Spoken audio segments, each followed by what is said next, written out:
Welcome to EPG Pathshala. I am Professor Bipin Jojo from School of Social Work, Tata Institute of Social Sciences, Mumbai. Today we are going to talk about social aspects of poverty and theories of justice, which is part of the course Rural Development. As part of this today's lesson, we will try to understand the causes of poverty in India, the kind of inequalities we have, like unemployment, variation in terms of accessibility to different services provided by different sectors, the kind of poverty reduction and development programs or initiatives we have. Now, if we look at some of the data, if I'm referring the Millennium Development Goal data, which shows across different social indicators like poverty, health, infant mortality, access to different kind of services like safe drinking water, toilet. One finds that across social categories, the scheduled caste or scheduled tribes have been lagging behind than other social category. And when we look at the poverty or the development in the case of India, always one refers that unless we talk of scheduled caste population or scheduled tribe population and women, it will be incomplete to talk about poverty, or it will be incomplete to talk about development for India. In the previous session, we have looked at what poverty means. And as part of this lesson, we will try to see that how the poverty travels around the different regions, different social categories, and different kind of categories of people, different gender groups, and see that what are the different dynamics, what are the causes of poverty across these categories. If we start with regions or the states across in the country, one finds that though in our national level we can say that 27.5% people living in the poverty line, below poverty line, the state union territories with poverty ratios above national average are Uttar Pradesh, Orissa, Maharashtra, Madhya Pradesh, Bihar, and the newly created states Uttaranchal, Jharkhand, and Chhattisgarh. Of these states, Orissa has the highest headcount ratio of 46.4% who are living below poverty line, which is much higher than the national average of 27.5%. If we consider rural areas, the 8 states, namely Bihar, Chhattisgarh, Jharkhand, Madhya Pradesh, Orissa, Uttar Pradesh, Uttarakhand, and West Bengal are the below national average of 28.3%. Of this, Orissa is again poorest, with Jharkhand being the close second. Finally, with regard to the urban poverty rates, apart from Karnataka, all other states which are below the overall national average have headcount ratios below the national average of 27.5%. Here too, Orissa is the state with highest rate of urban poverty.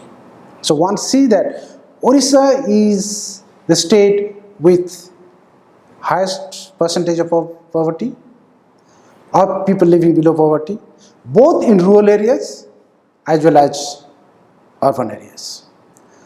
However, when we refer to northeast region, either it is Mizoram, Nagaland, Meghalaya, now one finds very different kind of picture. Now, the poverty or in the country, India has two kinds of regions. One is very high, dry, highland. Second category is kind of mountainous region. Now, northeast region is full of mountains, hilly areas, forest areas. And when we look at the poverty ratio there, it is much lesser than some of the states in the central part of the mainland of India. And the way the poverty reduction, though the poverty ratio is not that satisfactory, however, the way the poverty reduction is taking place in the northeast region, that is very, very amazing. And one finds that, or one can question that why northeast region has different kind of experience or different kind of picture. Despite having high incident of poverty, it has got very fast increasing reduction of poverty ratio in northeast region. And one of the reasons which is attributed for northeast region is it has got special institutional intervention that has been attributed to the policy of non-interference and protection. This policy of non-interference and protection with regard to tribal lands, which have prevented tribals from being alienated from their major source of livelihood, that is their land holdings. For example, the state of Meghalaya. Now, the common land or the land belongs to the community.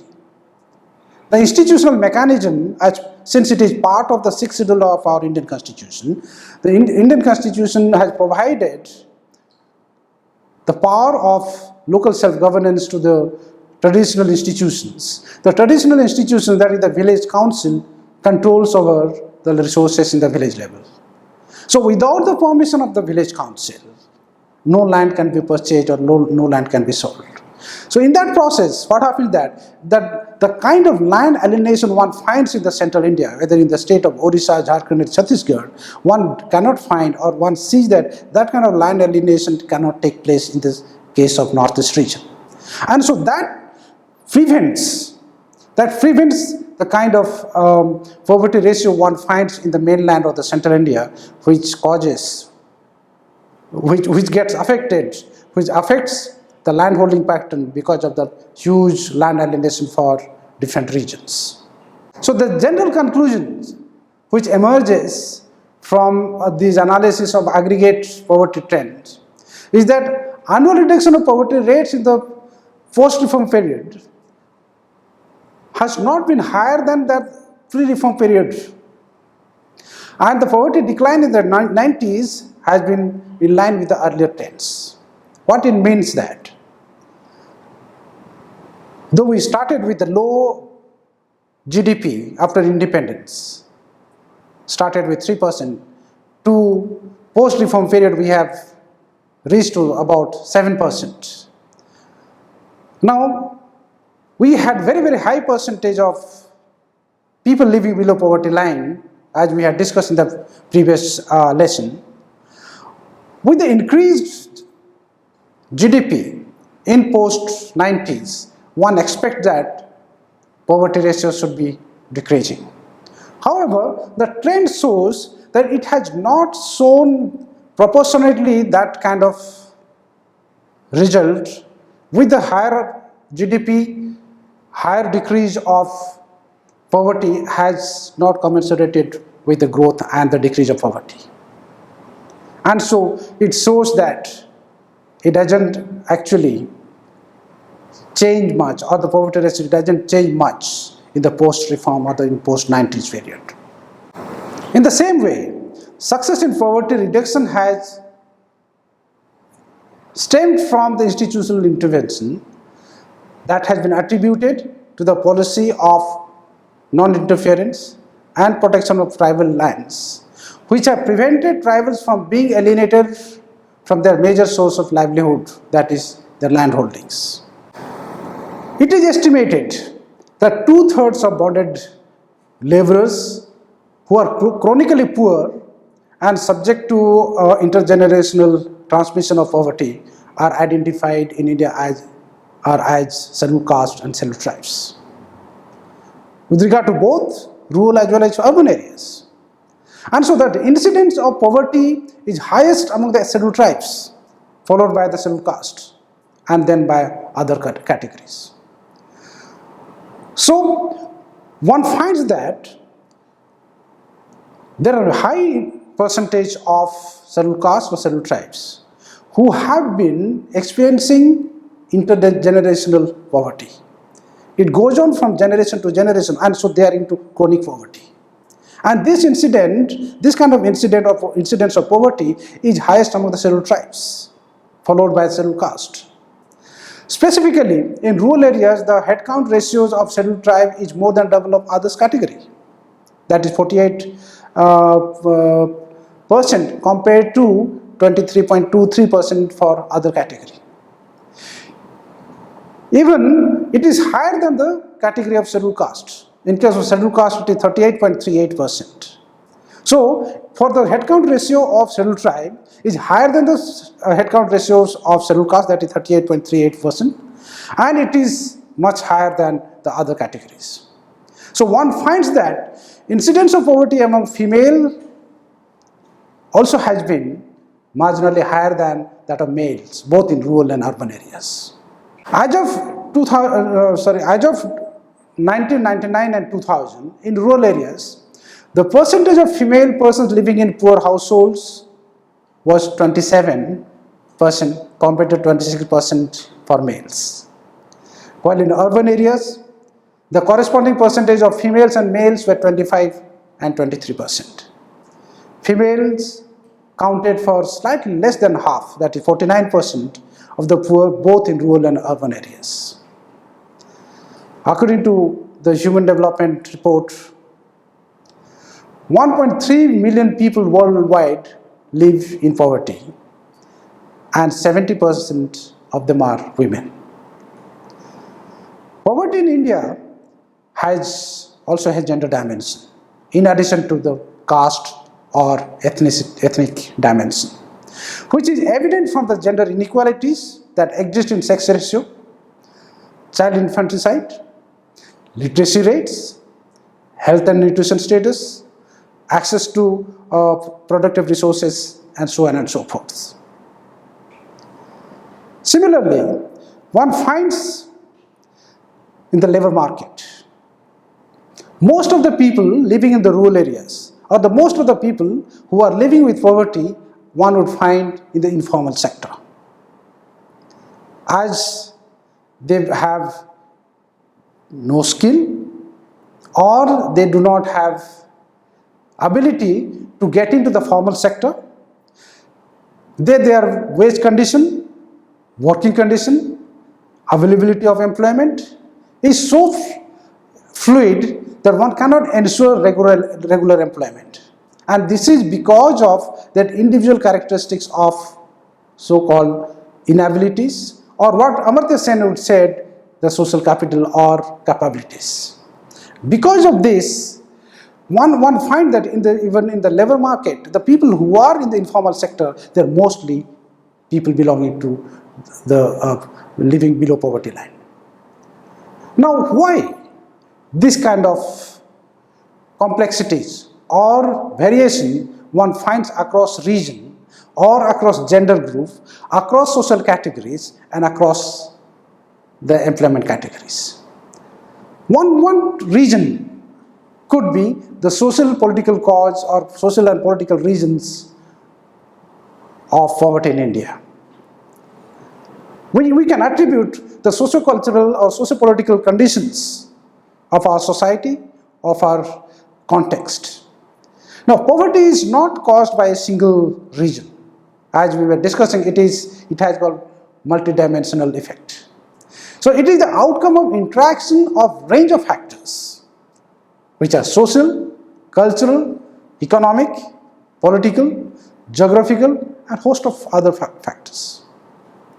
Now, one would say that the people who are living in rural areas, they do not have employment opportunities. Since they do not have employment opportunities, they are most likely to get into informal sector or unorganized sector, and so they are not safeguarded with their wage conditions or minimum wage or regular employment, and so they are most likely to face poverty. Similarly, in the geographical condition, when we see the people living in the high terrain area, high mountainous region, one would say that they have poor infrastructure, inaccessibility to healthcare, inaccessibility to other resources, and so there is high incidences or more chances of people living below poverty line. It is univocally agreed that poverty in India is the outcome of multiple socio-cultural factors.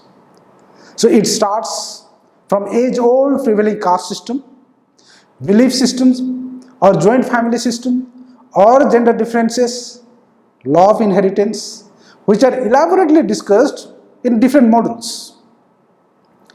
If I take example, for example, gender differences. Now, in most of us communities of the society, women do not have the right to inherit, except few communities. And so, women are most likely to live in poverty because they do not have right or they do not own resources, because it is the male-dominated society we live in. Many times we are living in joint family system, where again the patriarchs in the family control the resources, decides all the decisions, what would be eaten, what should be bought. Again, between male and female, always we see that the male child is given preference over the girl child or the female child in terms of food, in terms of education, and in terms of other kind of accessibilities. So one sees that despite having different programs, different schemes, some of the social, cultural, and geographical factors which contribute or adds on to certain categories of people to continue to live in poverty.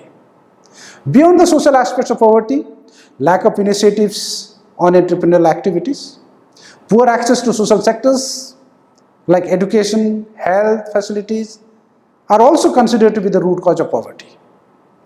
General process of development largely bypassed to substantial proportion of the people. As we have seen the kind of percentages in rural areas as well as in urban areas, across the social categories, how different categories of people with a large proportion of people living below poverty line, especially the scheduled caste and scheduled tribe. Similarly, underdevelopment is also a cause of poverty. Now, immediately after independence, as part of the fast economic growth of our country, now we adopted fast economic growth model of development model. We anticipated or expected that the whole development model, whatever we used, should percolate down. And so, as we have discussed earlier, so Nehru proposed that industrialization model, fast economic growth model, which would create certain kind of centers as part of industrialization, as part of urbanization, and so that's supposed to percolate down to the different section of the society, and it was supposed to develop the different section of the society and the people, different regions. However, that failed to develop different regions, so geographical imbalances continued. Similarly, there was also development at the cost of certain undeveloped areas. As we refer the dependency theory, the development can take place only at the cost of underdevelopment or undevelopment of certain areas or certain categories. For example, we had many industries, many mines, many urban areas which were promoted, which were developed as part of the development processes. However, all this development took place at the cost of certain people's life, certain people's land, certain people's homestead, who had to sacrifice their livelihood. They got displaced. They had to migrate. And so the development of the nation, or the GDP of the nation increased at the cost of somebody's underdevelopment. So one refers that underdevelopment is also the root cause of poverty. However, the dependency theory, what one can refer, is also responsible for causing poverty among many of the rural populations, especially Dalits or scheduled caste and scheduled tribe population. It is also often referred the Hindu rates of growth. As India is considered to be the Hindu nation, the growth rate or GDP is considered to be that it is Hindu rates of growth. The term Hindu rate of growth was coined by Indian economist Raj Krishna in 1978 to characterize the prolonged low growth rate at the rate of 3.5% under the backdrop of socialist economy. Even though the economy railed in a high growth path in the mid 2000s onwards, but the benefits are not trickled down to the poor section of the society. Unfortunately, it has failed to trickle down. It has failed to reach out to those areas which are suffering from inequalities, which are suffering from inaccessibilities. Inequality is another region. Inequality stands as one of the major reasons of poverty in India. One finds inequality in terms of caste, in terms of gender, in terms of region, and so one finds that inequality cutting across categories, cutting across region, which causes poverty. Legalistic approach also causes inequality.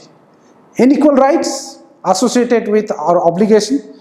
When people are not equal before law, how can we expect that they will have equal power?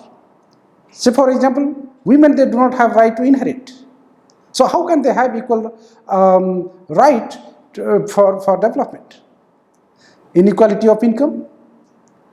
We have seen that how certain categories of people belonging to certain region have inaccessibility, or they are most likely to have less income.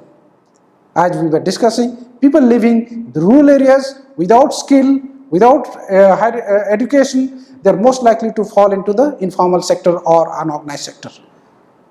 And so, very few percent of people, at the end we see that they are able to control over the resources at the cost of large population, and the few people from the rural areas who are able to be part of this kind of growth-oriented development processes. Now, in most countries, the Gini coefficient is considered to be one of the key indicators or key measure to analyze the income.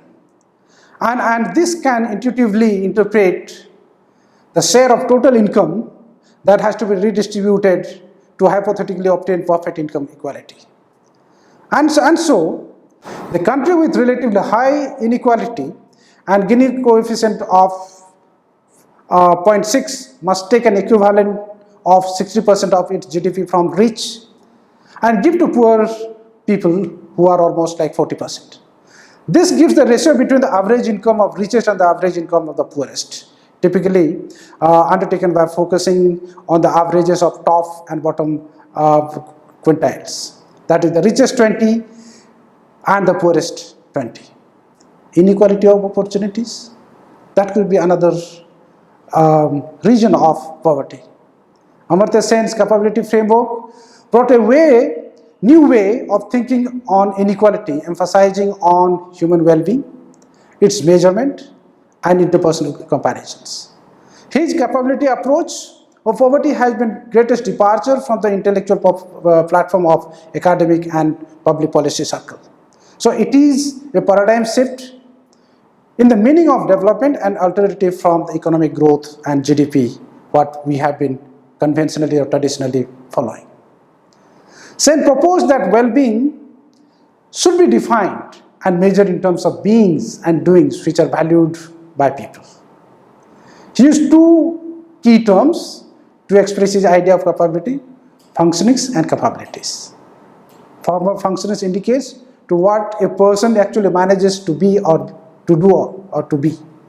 And the capability ranges from basic needs like nourishment to more sophisticated ones, as participation in public with community and the achievements of self-respect.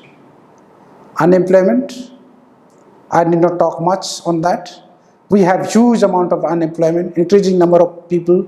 Unfortunately, we claim that we should take the demographic dividend of human resource, but we have still increasing number of unemployed people who are looking for job, and so that affect people to live in poverty.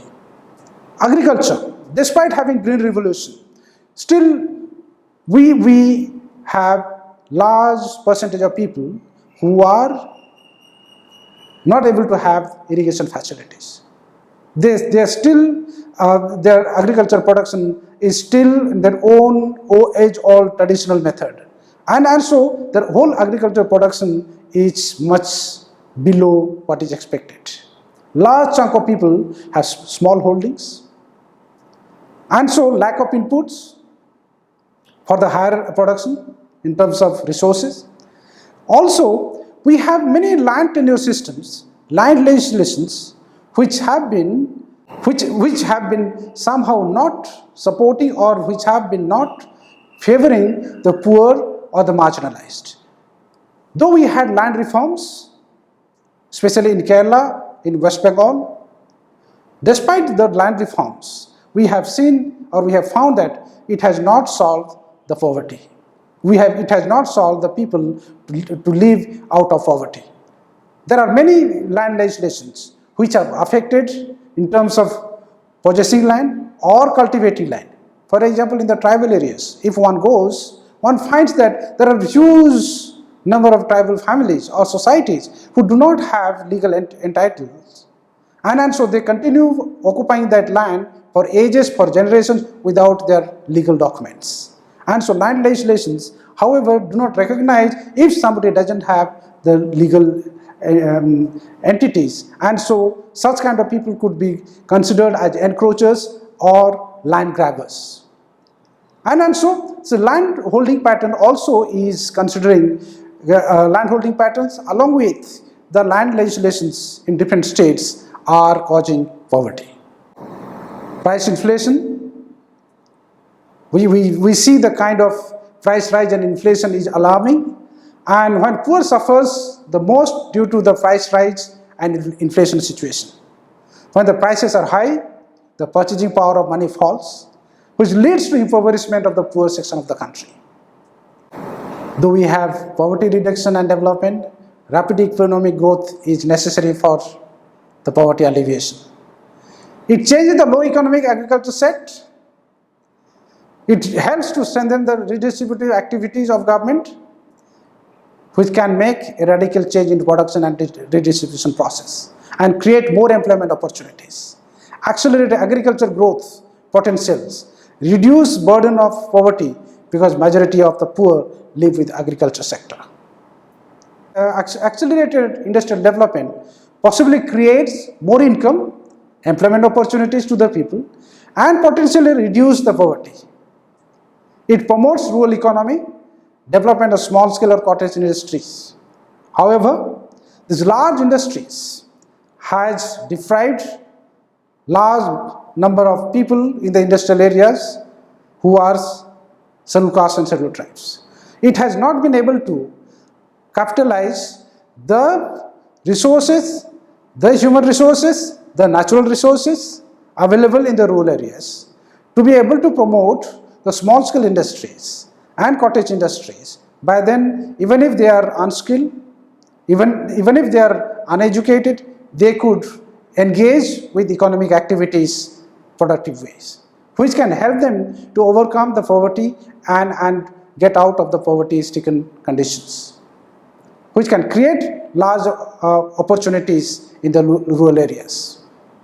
I have spoken about land reforms. It is a long pending issues, and it needs to address the kind of complications, the kind of ownership patterns, the kind of socio-cultural historical conditions with regard to land administration and land ownership we have in the country, which needs to be addressed by different land reforms. So poverty reduction and the development initiatives or different programs which primarily depend on the administrative machinery, which shall be accountable, transparent and responsible. Unless we have accountable system or transparent system. Whatever programs or schemes or initiatives we have, it may not be successful. So what we have discussed in this lesson is, there are many factors, there are many inequalities which causes poverty. And if we have to overcome poverty in our society, we have to take some of these initiatives with regard to land reform, with regard to promoting the natural resources management, or promoting the local village level industries or the cottage industries, so that large scale of rural population can engage in the economic activities and to be able to face and overcome the poverty. Thank you. If you want to read more, you can refer the e-text, and for further reading, the references which are given in the e-text can be used. Thank you.